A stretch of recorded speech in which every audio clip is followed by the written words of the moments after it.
Hello, welcome to the Act Zero 2.0 devlog. So, if you saw the 1.0 Act Zero devlog, you might be a bit confused. Why am I releasing the same video over again? It's not the same video. It's redone, as you can tell by the slightly improved title screen. So, we're just gonna get started, and I hope you enjoy it. And we're gonna be going through Act Zero.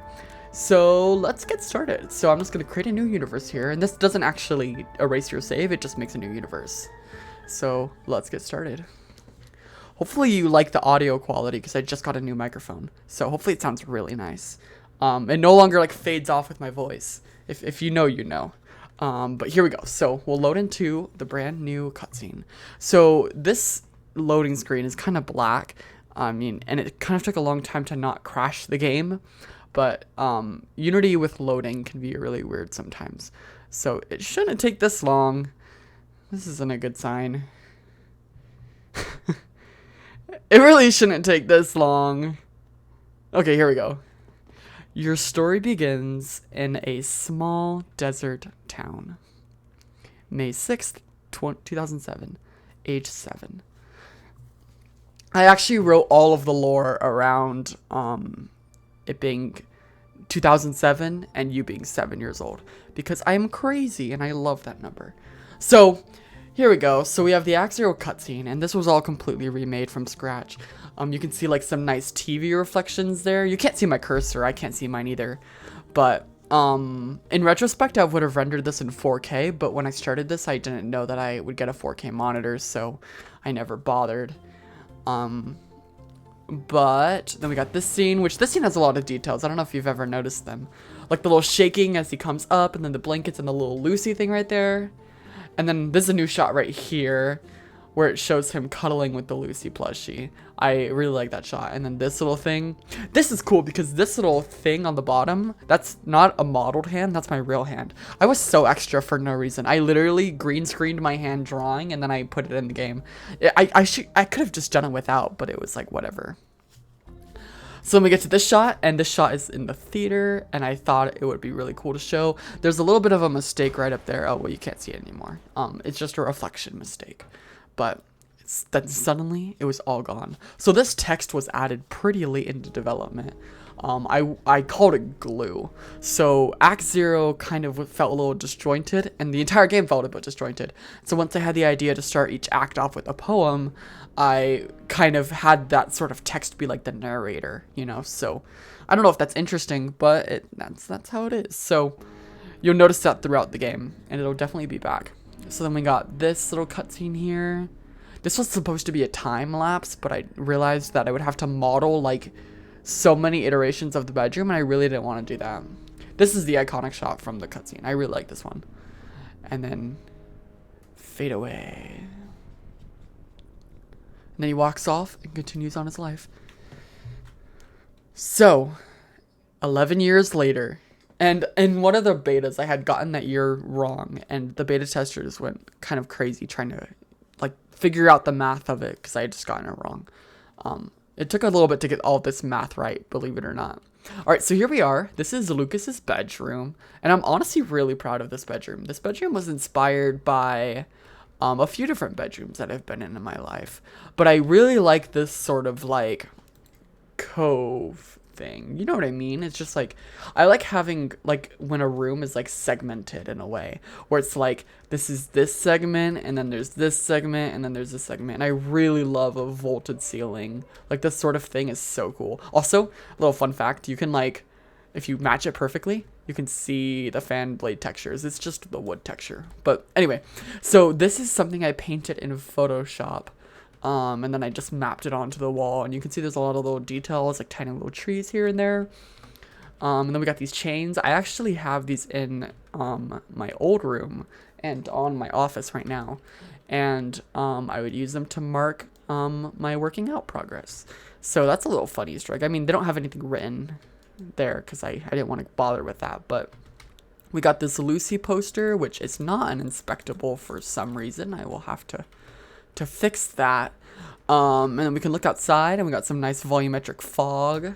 Pretty cool little effect. It's very subtle, but it helps a ton.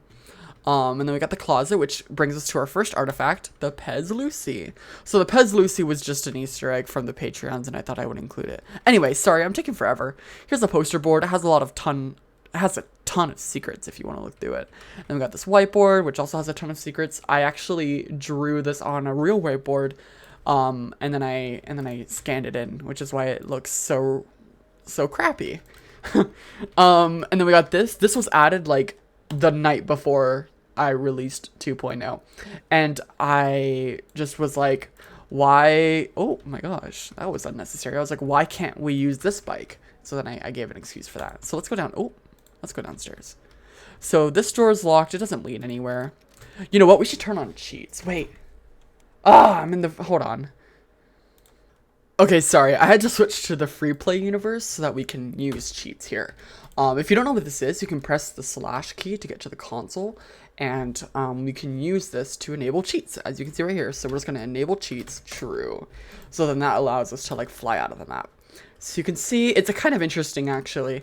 Also, if you didn't want to see cheats, sorry, this is not the video for you. This is what Lucas's house looks like outside of the map, and you may notice... so here's the house itself. This is what it looks like before we unload everything. His house, his room obviously does not fit in this space, like at all. So it's kind of funny. Once you leave the room, like when you walk down the stairs, then it fully gets unloaded because there's no way this thing could fit in the real house. And I think you could actually maybe, if you could see through these trees, you would be able to see the road. But it's not like the road, it's like the other side of the void and then the road.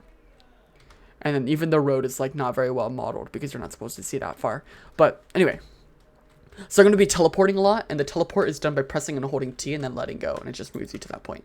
So anyway, this room is locked too. If you're curious, there's nothing behind these doors. I just did that to kind of fill space. And so then we got all of these little family pictures, and all of these pictures are pretty cool because they're all real pictures, but I have privatized. I've made it private, so you can't actually see the faces, but they are real. This door also leads to nowhere. It leads to a flashy, cold outdoor over there, and some cars. But, you know what? The car should not even be loaded. Whatever, it's fine. So then we get into here, and we have this beautiful TV, which has family always written on it. Can I do this with the fan too? Oh, look, I can. Oh my gosh, that's probably making people motion sick. I won't do that anymore. We got some little decorations here. I mean, admittedly, I could put a lot more stuff in here, but yeah. So fun fact, this is actually what Lucas looks like. This is the official model, official canon. Then we have this right here, which is a Bible verse. As for me and my house, we will serve the Lord. And this is what is this? Joshua 2:21-15. This actually comes from a real life poster that my family's house has, which I think is cool. Then we got it over here. We go over here. We have a little candle set, which honestly, these candles should not be lit right now because no one's home, and that's really irresponsible. These candles are actually not the only thing in Venge that were not modeled by me. These came with a default Unity pack. So you guys can make fun of me in that for that. Then we come over here and we have the clock here. Tick-tock, little clock. And then we have a little curtains, which look really rough, to be honest. But outside, you can see we have a little patio and then some gravel. You're not supposed to see out here, but you know, it's a fun little detail. And then we have this, which is also something that I lifted from my real life house. Obviously, I moved this because I'm not telling you where I live, but it's a cute little wooden plaque thing that has Arizona and then the heart where Lucas lives. I think this is actually correct. I think I did look up the location of the forest that this takes place in. But so we got a bunch of stuff here. I actually ended up remaking the house because I thought it looked too basic. And like, a lot of this furniture, you know, I should turn off the lighting so we can like fully appreciate it. Oh, well, it doesn't work here. Well, let me give myself the debug. My turn. Here we go. Oh, gosh, that's bright. Let me turn off bloom. Just like that. Okay. So, I was getting some feedback, and someone pointed out that, like, these, like, my normal modeling style is very blocky like this, and they're like, that makes you look like a bad modeler, when it's like, no, it's the art style of the game. But they pointed out that they didn't like that. So for these decorations, I went out of my way to make them look as smooth as possible, which hopefully went well. I don't know if you've ever noticed this, actually, but look. Oh, am I stuck? Oh, I have crouch toggle turn on. Let me turn that off. I don't like that, but I did it because of accessibility. You can actually see the inside of an oven. I mean, it's fake, obviously. You can't. There's nothing modeled inside, but you can actually see that. That's a nice detail. Good job, me. These plates don't have anything on the top. It's all fake. The entire thing is fake. I hate to break it to you, but the entire thing is fake. Then we got this inspectable, which is honestly like the most useless inspectable, because it's like it doesn't even reveal much. And then we got this little wall divider.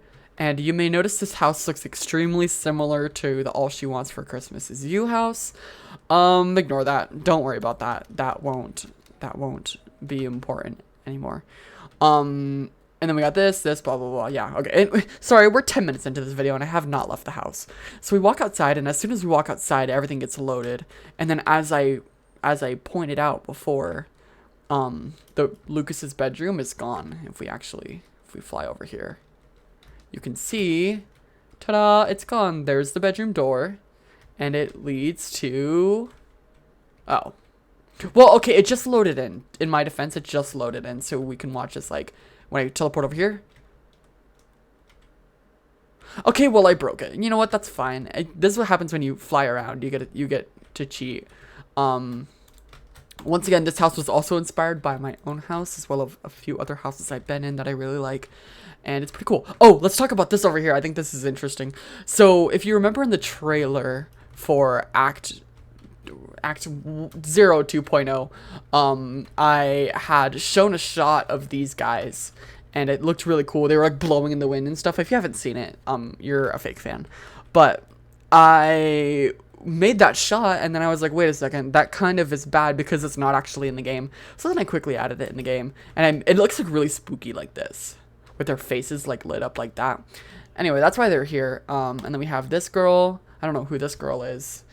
She's a nobody. We have Martha Jones. Martha Jones is my favorite. And then we have up here Fox Ryer. Pretty cool. And so then I added the power lines to kind of make sense why it would be on this pole. But if you notice in the trailer, the shot is completely different. It's not next to this badly modeled wall at all. Anyway, I broke the house completely. Oh, also another fun fact. In 1.0, see how like this closed right here? In 1.0, you used to get like bonus points if you closed things behind you. It would mark you as a more considerate player. And then I had plans to do something with that in the future, but I just kind of scrapped it. Oh, look, you can see. So normally you can't see this because the house would be functioning, but I broke it. I broke it because I was flying around, by the way. This doesn't happen if you're just kind of doing your thing normally. But you can see everything gets loaded in right here. And that's all done manually, just because. And we can go in here, and then boom. There we go. Okay, so now we get into the cutscene. This is basically the same as 1.0, I mean, except for the magazine being different, and there's a bunch of purple lines on it, which is kind of interesting. Alright, so let me get that. I'm not going to read it because you should have played, but oh, also I didn't mention spoilers for the entire game. If you haven't played it yet, why haven't you played it yet? You should go play it right now. If only you had a way to get there. How convenient. So then we get into the texting scene. Oh wait, there's a loading screen.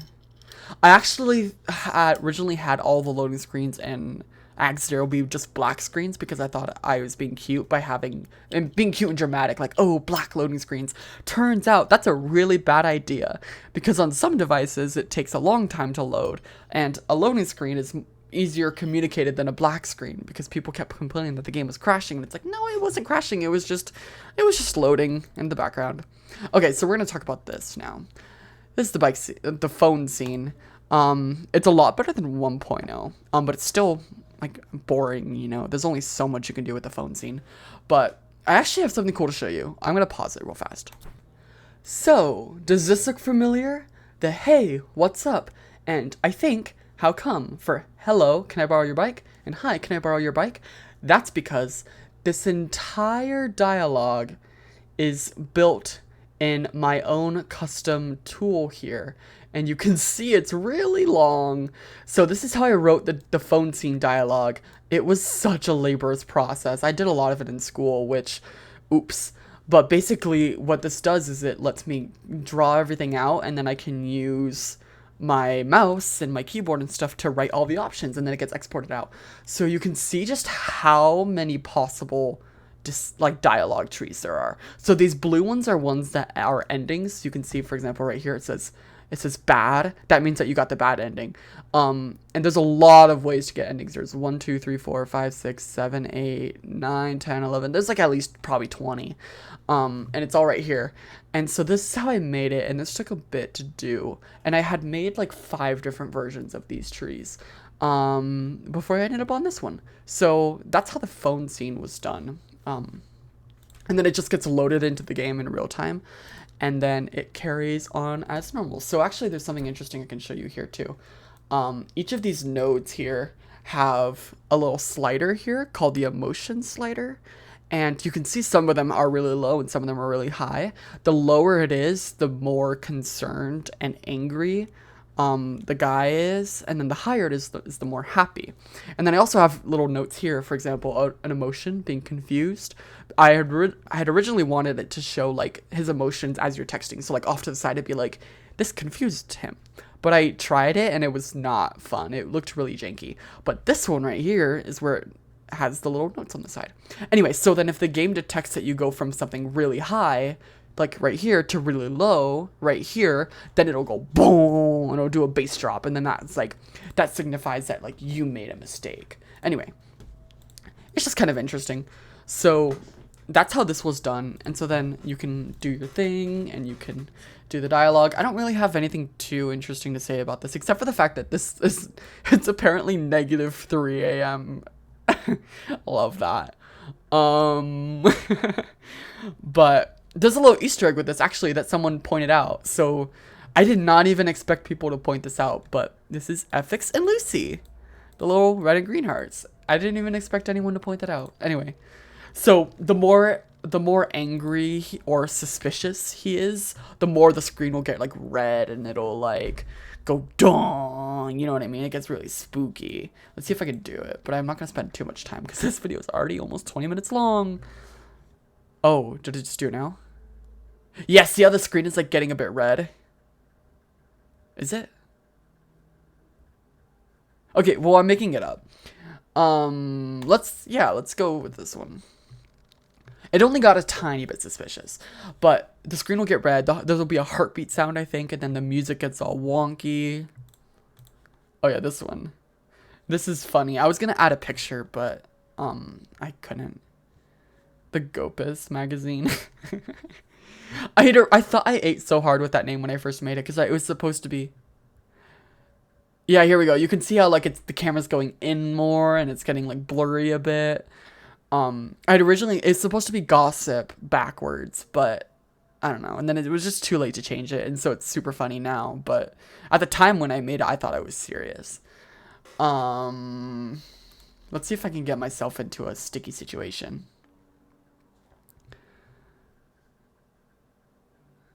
Let's see. Wait, come on, respond. He usually doesn't take this long to respond. Oh, he's Googling it, right? It adds a fake delay of him Googling it. Yeah, I remember that.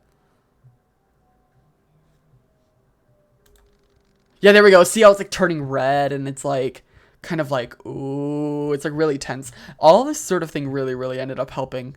So I'm really proud of the scene, but it's too long and you guys are probably really bored already. So we can actually skip it by going phone ending. Let's give ourselves the great ending. Here we go. Nice. And let's continue. So then we get our bike. We get the nice little cool loading screens. I'm going to close out of this tab on the side here. Ooh. All right. Bike acquired. Now let's go find Rodnick. The bike scene. This scene took so long. You have no idea. You genuinely have no idea. Every single one of you better appreciate this scene, because it took me, like, I kid you not, years. This scene took me years to get right. Anyone, like any of the Patreons, you guys know. Ask them. It took forever to get right. And so I'll just kind of explain some fun facts about it, I guess. So the GPS here, this was the last thing added to the bike scene. I just felt like it was boring. I really felt like the bike scene was boring, and it like didn't have any like, it was hard to tell what was happening. So I added the bike scene as the GPS as a way to kind of talk to the player. This car was added very late too. I did it as a surprise for the Patreons. This scene right here is one of my favorite things ever. Like this little shot right here. I tried to make it a Steam screenshot, and then I submitted it to like the people to choose, so like they could like vote on it, and it got downvoted so hard, and I was really sad. And we get right here, and then okay, fun fact here, sorry. So this car originally turned right into this way, but I had to change it to go left because people kept trying to turn right, and then back in the day you could actually turn right by accident, so then you would get lost. So I made it turn left, and then the car jump scares you so that you can't actually go that way. Anyway, then we get into the falling tree, and almost every new player crashes into that tree because they don't realize you're supposed to hold it, even though the instruction says so, but you know, whatever. This part was added super late too, the tree falling. Originally there was a surprise car jump scare, but I thought there was too many of those. Anyway, so then we get into the desert, and this is where it gets like crazy for no reason. So the desert was really hard because I had to balance like the smoke and then also the rocks and just all the obstacles and stuff. And it's also really laggy usually, which is just hard to do. And then we get the wolf up there, which is actually, if you remember, let me see if, did I take a picture of it? No, I didn't. If you remember the picture of the house, it was actually that same mountain. A little fun fact for you. Anyway, let's dodge this. We got this wolf, and then we get this wolf right here, which, look, it has purple eyes. How spooky. There we go. We get that wolf, and then we go into the tunnel. And we get this wolf, and then we get this wolf, and they look really nice. They look really pretty. And then we get this wolf. And then we get here where we get to choose a path. Let's go down E. They're kind of the same. Originally, Q had a fallen tree, but I got rid of that because it was way too hard. So then you're going down, and then you go through here. And a lot of this was inspired by areas where I used to live. So it's all real. This is actually, this entire bike scene is a completely true story. I don't know if you knew that. But it's 100% true. Okay, I need to talk about this cutscene. So, originally this used to just be like a mountain, and then you would turn around and the wolves would be there. And I realized like that actually makes no sense. Like the player's not gonna be able to understand that. So I made it a dead end, right? And then you walk, you're like, oh, at the roundabout, turn right. So you see that this is blocked off. You're like, okay, it sets it up. And then you turn around and then, oh my gosh. So we got this wolfie right here who has the white eyes, and then these wolfies who have they're not wolves, they're coyotes. These coyotes who have purple eyes. And right here, okay, I have to talk about this too. This is where we just came from, and I don't think people noticed this, but it just came from. And look, there's the purple fall damage particles. And the signs are also lit purple. It's hard to tell, but they are. So take that what you will. So this just appeared, and you can actually see the dead end over here. See it? That's where we came from. Spooky. It's all purple. And we look over, and if you notice, this wolf is like really engaged with you, or not. This coyote is really engaged with you, and these little coyotes in the background that have the purple eyes are like zombies. So make of that what you will. And then you go over here, and then you crash through it. And a lot of people try to jump over that, which I totally get. It doesn't break the game or anything, but it kind of just sets up the fact that you're going to be breaking through a lot of stuff. And also, like, helps with the excitement of it, because it's like, boom, you just broke through a wall, you know? Like, if you were just doing your thing and then Kool-Aid Man, like, punched through the wall, it's going to be a lot, like, you're going to get your adrenaline going. That's why I added that part. That's what I was thinking of. So then we got that wolf, we got this wolf, we got this coyote, and then you go up here. And originally right here, the camera was supposed to turn around, and there was a bunch of wolves, coyotes chasing you, but it ended up causing issues, so I just removed it. But they still chase you, so they're still back there. And then originally there was only the one crash at the very end, but then I added these extra crashes here to kind of make it more dramatic. Anyway, so then you go boom, and then we go over here, and then we have the bird. This bird is actually named Mammoth, and he is wearing makeup. You can see that in the game's models if you really want to look through it. But he's wearing makeup. It's eyeliner and mascara. And anyway, then you crash. And then, oh, did you notice that? These things right here? The flipped particles. That's why I didn't take any fall damage. Interesting. Purple lightning. Interesting. And then the cars. And you go around here. And then this says 4 miles away, but the GPS says 0.8 miles away. I don't have an explanation for that. That's just a continuity error. Feel free to leave a negative review about that. Then we got a green car. That's not lore relevant. It's just a green car. And then you go around here, wrong way. I'm really trying to emphasize that I don't think people get this, but like you are going the wrong way. Like this is the wrong way of the road. So you can see, for example, these are dotted white lines, which means that both lanes are going the same way. And if they were yellow, then that means they were going the opposite ways. And then the signs too. Oh my gosh. Yeah, anyway, I tried really hard to communicate that, but apparently people don't always catch on that, which is fine. I'm not like blaming anyone. Oh, that was tight. Okay, so then you fly around here. And Nick, see, there you go, more wrong way. And then you see the FX plushie who just got ran over. And then here's from the trailer. It doesn't look as good as it does in the trailer, but you know what? It's fine. It's fine. So then you actually spent a good amount of time. Like I spent like a good hour on this sign. So again, you better all appreciate it. Like I expect to see tons of Discord messages appreciating this, or else you're all fake fans. I'm just kidding. But I hand drew all of these. We got little signs from the daycare, which don't tell anyone, but I just reused them. And then we got some Rip Rotnik, Never Lose Hope, this one which has a black heart. I don't know what this one is. And then this one is I Will Find You, Dad. Rip Diego. R.I.P. And then this is where the cars are coming from, but we can't go that way. And so then we crashed into it. And we can see Ethics and Lucy. And then there's the fire. We dodged the fire expertly. And this transition used to be so smooth. And then it broke and it broke and it broke. And now it doesn't even work very well. But you know what? It's fine. So then we get the purple leaves and the purple on the road. And the BAM! Oh, right. Hold on. I turned off bloom. I was like, that looks terrible. There we go. Yeah. So then the purple hand grabs you. And I had planned this since the beginning. Like, this is the whole entire reason I made the bike ride, was for this purple hand to grab you. Originally I wanted, like, the road to fall apart and, like, the road to be, like, flying in the air. But then, like, once I actually got to implementing it, it was like, this is way too much. This is way too much. Also, this hand it looks a little bit red. It's fine. I keep getting bug reports about it, and it's totally fine. So don't worry about it. And then we get pulled. And also, the only reason... Oh. The game should be paused. The only reason that this happens, like the AD, is because it was really boring when it was just doing its thing. It was just pulling you. You're just kind of sitting there watching it. So then I introduced this mechanic, the AD thing, where you wiggle. And then to make it fair and to make it like not a new concept, then I added the coyotes, which do that. So if this hand never existed, the coyotes would have never existed. I don't know. Maybe that's interesting. But you just have to do it like 50% of the time. And then you can see the purple cars that explode. Like, we can stop right here and it'll be fine. I think. I'm not going to risk it because I don't want to have to re-record this. But I think you can. Someone test that for me. And then you go here, and then you see the hand explode, and then the hand particles, and it's like really crazy.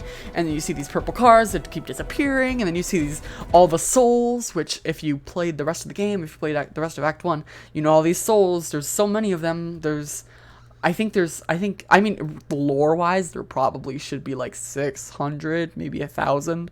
I forgot the exact number. But in Unity-wise, I think I generate over 20,000 particles, I think. I don't really remember. Anyway, so then the cars explode, and then this transition right here where we hit the Rotnik sign, and I added this super late in development, but it actually really it made it feel a lot better because like you actually knew what you were going towards. You're not supposed to be able to see the spotlight here, but it's fine. And then you crash! And sometimes the timing of the cutscene works, sometimes it doesn't, but it doesn't really matter because it's still cool regardless. Whew! And that was the bike scene. That took forever to do, to make. It was a long time. I actually made the bike scene. I started with the bike scene because I was feeling really insecure as like a developer. I was feeling like I wasn't good enough, and I was feeling like people didn't like Venge because I just wasn't talented enough for it. So then I was like, I'm gonna make the best bike scene ever in the world. And so then I made it, and then it sucked, and then I fixed it, and then it still sucked, and I, you know, blah, blah, blah, back and forth. Eventually I made this, which I think is like, it's good. You know, maybe it's the best thing in the world. I don't know. That's for you guys to decide. So we can see our bike crashed here. I mean, it's fine, but it's you know. Okay, now we get to the forest. I have to talk about this forest. This forest was a pain to get working. That's actually not true. It was a pain to get right because, we're dealing with an AI that kind of randomly generates and tries to stalk you.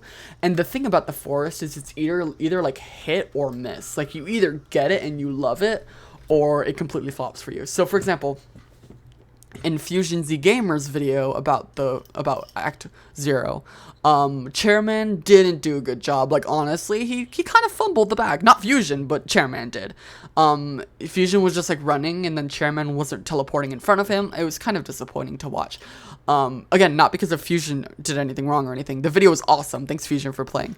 But just because my AI was, it failed. It performed badly. It didn't study for the exam. It thought it ate, but it didn't eat. Then in comparison to, like, Theft King did a live stream where Chairman's AI, I don't know if it got caffeine or something like that, but it was, like, on top of it. Like, if you can find it, you can find it. I think there's a Venge playlist which has it linked. But he's, like, running through the forest, kind of frantically, and Chairman's, like, teleporting in front of him. It was so cool. So Chairman's AI is kind of very hit or miss, and that's entirely my fault, and I should honestly make it better. Will I? Probably not, because I am so tired of this game. That looked like Chairman's... Wait, that looked like Chairman's shadow. It kind of looks like my shadow, but it's not my shadow, because I don't have a shadow, because I'm a vampire. So then... Pretty spooky. I mean, honestly, this scene has scared me so many times. Just because... Shh! No. Oh my gosh! No! Evil! Okay, you know what? Just kill me. Kill me. There we go. Okay. That scared me so bad. Okay, you know what, Chairman? That was a good performance. I'd give you an A+ on that test. Good job. You did good. He heard me trash talking him, and yeah. Okay, so then we get this final cutscene, which was added pretty late, where we see the magazine disappear. Was it real the whole time? No one knows. Guess we'll have to find out. I don't know. And that is Act Zero. Sorry, hold on. Oh my gosh, that was really, like, I don't know if you guys jumped, but I jumped. I fully, like, jumped back in my chair. Anyway, that was Act Zero. Hopefully you guys liked it. It's pretty fun. It's pretty cool. And yeah, hopefully it's fun. So, overall, I'm pretty proud of Act Zero. Was I saying Act 1? I don't know what I was saying. Also, black load is green. I need to fix that. Here we go. Yeah, okay, well, we're not going to be doing that. Ooh, look at how pretty this looks. Anyway, we're not going to be doing that. We're going to be doing that in the next part. So if you liked this video is really chaotic. If you liked it, then subscribe. Tell me you liked it. If you didn't like it, dislike and block my channel and report me for spam, because that's what happened to my main channel and now I can't get monetized. But yeah, we're going to be playing Act 1, probably just this amount. Maybe from here all the way to the Pinter. I don't know. I don't know if that would be like a 2-hour-long episode. Would you guys be fine with that? I don't know. I'm just rambling. But if you guys liked it, let me know, and I will see you guys in the next part. Make sure to join the Discord, and if you don't know what this game is, it's called Venge 2.0. It's on Steam. I probably should have said that at the beginning, but you know what? Oh well. All right. I will see you guys later. Bye!